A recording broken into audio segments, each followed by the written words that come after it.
Greetings everybody.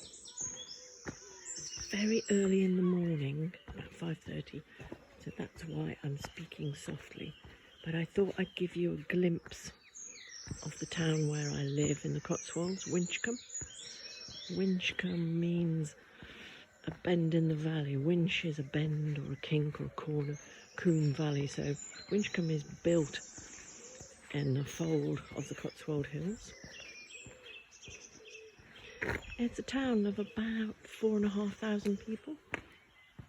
It's like a big village really, but it can call itself a town because it has a charter for a market. It can hold a market, so that's why it's a town.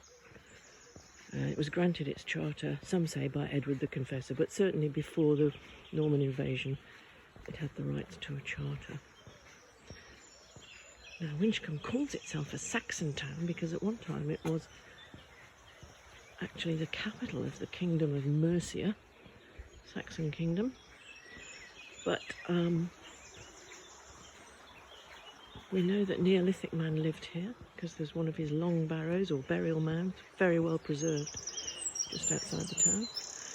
And we know the Romans lived here because there are the remains of at least 2 villas in the fields around the town. One of which you can go and see. Well, you can see the foundations, but more excitingly, there are the remains of a mosaic up there as well. So if you fight your way through the brambles and undergrowth, you can find it. I know where it is. I thought I'd bring you a few factoids about Winchcombe every now and then. So one interesting fact is that, would you believe it, it used to be a tobacco growing area.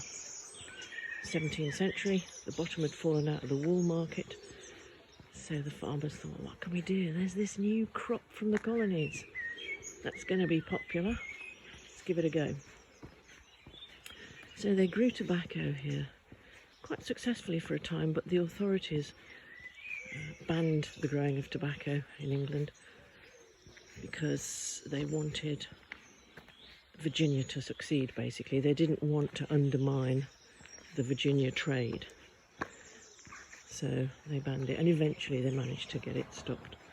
But they do say occasionally you can find the odd tobacco plant growing in the fields and hedgerows around Winchcombe. I've never seen one. I'd love to find one.